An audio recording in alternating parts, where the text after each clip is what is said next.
Oh, buddy, let's hear it for Will behind the bar! Oh, God. Thanks for coming to support us tonight. On deck, we have Ben Daly, co-stage. Oh, my God.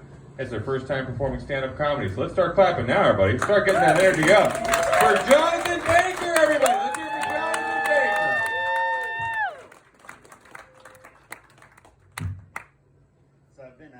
So I've been out here for a few years now. I'm from South Carolina, and I've come to realize that you Coloradoans are a bunch of adventurous types. So I've just recently gotten off a ride that I think you guys would be well suited for.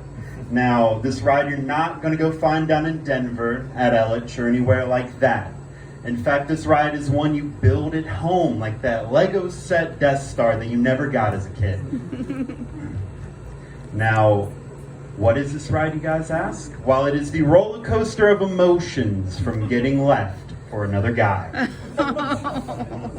Now, how do you start this ride? Well, it starts like every roller coaster with a wait. You grab a partner and you hop in. Now, how intense this roller coaster goes depends on how long you spend in line. Mine was 1.5 years. I've heard 10 years and 2 kids will really give you a hell of a ride in the future. So, it's up to you. Choose your own adventure. Now, you are now onto the boarding stage. What is the boarding stage, you ask? Well, that's like the last few months to few days where the I love yous and the I don't cares start to become distant. You start to lose something, you know? And you can feel it coming, but it didn't really click in until you wake up to that text one morning saying, I don't love you anymore. I'm sorry, I think we should just be friends.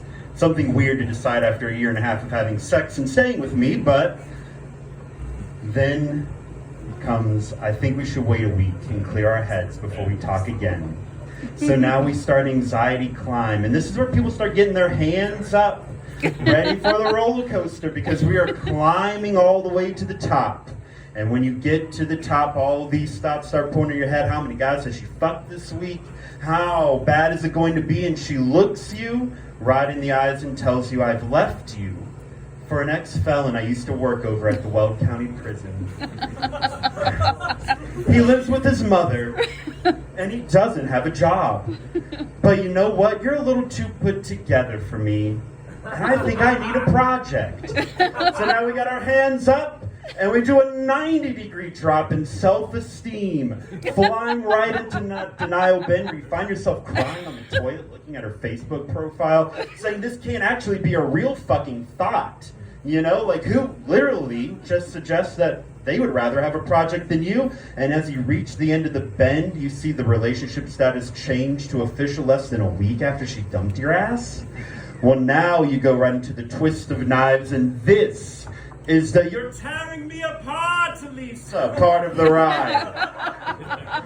You can't really rationalize anything as you spiral right into the best part of the ride, and that is the near infinite loop of grief.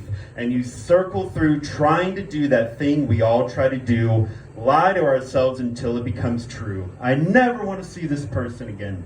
This person sucks. I hate this person. Never want to see him again. Need to be out of my life.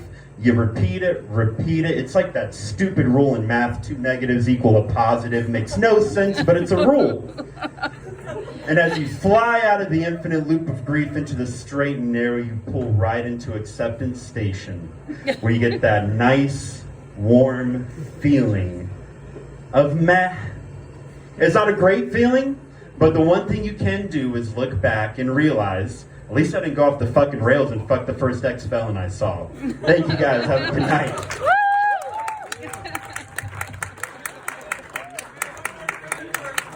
Jonathan Baker, everybody. Hell yeah. On deck is David Howard. Coming stage now from Denver is Ben Daly, everybody. Let's hear for Ben Daly.